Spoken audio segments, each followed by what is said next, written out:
14واں زبور۔ انسان کی بدذاتی۔ احمق نے اپنے دل میں کہا ہے کہ کوئی خدا نہیں۔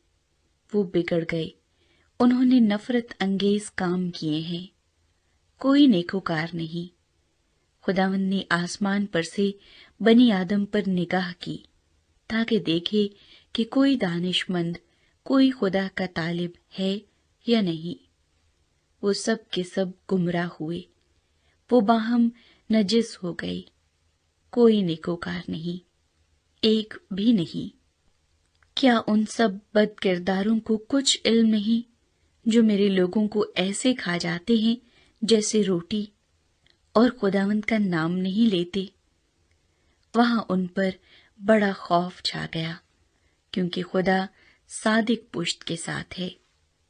تم غریب کی مشورت کی ہنسی اڑاتے ہو، اس لیے کہ خداوند اس کی پناہ ہے۔ کاش کہ اسرائیل کی نجات سیون میں سے ہوتی۔